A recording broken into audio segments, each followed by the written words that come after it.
Je veux dire, une personne qui m'écoute que la virginité est le symbole de la pureté. Mm. Et ce qui est bizarre, c'est qu'il y avait 10 personnes qui étaient pures, mais parmi ces personnes pures, il y avait 5 qui étaient folles et 5 qui étaient sages. Je veux dire, une personne qui m'écoute ce soir, tu peux vivre dans la sanctification, dans la pureté, mais tu peux manquer de sagesse. Je veux dire, une personne qui m'écoute que la sanctification est l'un des aspects de base par lequel on reconnaît le chrétien. Mais tu ne dois pas t'arrêter à cela parce que la sagesse ne consiste pas seulement dans la sainteté. Amen. Il y a quelque chose de supérieur que tu dois rechercher. Autre chose à dire sur ce point, c'est que parmi les 10 vierges, elles avaient toutes de l'huile au début. Mais celles qui étaient folles, leur huile avait commencé à manquer. Celles qui étaient sages avaient prévu suffisamment d'huile pour tout leur chemin. Mais une autre chose qui va me choquer encore, c'est que et les vierges étaient folles, et les vierges étaient sages. Tout le monde s'est mis à dormir. Alléluia. Je dirais à une personne qui m'écoute que ta sagesse ne va pas t'empêcher souvent à pouvoir dormir. Mais ta sagesse, c'est ce qui va t'emmener à même pendant ces temps-là où tu es même en train de dormir. Quand tu te réveilles, tu as suffisamment d'huile pour pouvoir continuer ton chemin. Amen. Amen. Amen. Quand tout le temps tes vêtements soient blancs, c'était le cas de toutes les vierges. Leurs vêtements étaient blancs, mais la deuxième dimension avait manqué. Parce que le passage ne dit pas seulement que tes vêtements soient blancs tout le temps. Le passage dit quand tout le temps tes vêtements soient blancs et que l'huile ne manque point sur ta tête. Amen. Et le symbole fait allusion à l'onction de Dieu. Je veux dire à une personne qui m'écoute que ce qui va faire la différence entre des personnes folles et des personnes sages ne sera pas seulement ton habileté à pouvoir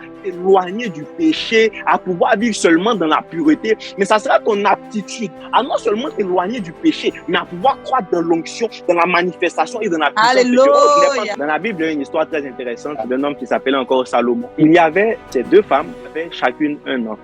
Et lorsque ces deux femmes dormaient, il y a une qui a dormi sur son enfant et qui l'a tué. Et quand elle a vu que son enfant était mort, elle a vu l'enfant de son ami qui était à côté et elle a remplacé rapidement les bébés. Elle a pris le bébé de son ami, elle l'a mis à côté d'elle et elle, son bébé qui était mort, elle l'a mis chez son ami. Et on envoie cette situation au roi et le matin, c'est une querelle parce que chaque femme revendique le fait qu'elle a besoin de son enfant et que son enfant n'est pas celui qui est mort. Mais on envoie cette femme chez un homme qui s'appelle Salomon. Et Salomon demande à ce qu'on puisse couper ce bébé en deux. En fait, en griffe, on emmène cette situation à Salomon pour qu'il puisse rendre justice. Amen. Mais derrière la justice, on cherche une sagesse afin de pouvoir donner, en fait, je peux dire, des bonnes sentences ou afin de pouvoir prendre des bonnes décisions qui vont aider tout le monde. Et c'est ce qui va se passer en ce jour-là. Quand on emmène ces deux enfants chez Salomon, Salomon fait preuve de justice par la sagesse. Il va dire, mais coupez cet enfant en deux. Et quand ils vont vouloir l'approcher, la femme pour qui c'était pas vraiment l'enfant, elle est toute contente parce que oui, l'enfant de elle, son enfant est mort, ils vont aussi tuer l'enfant de l'autre.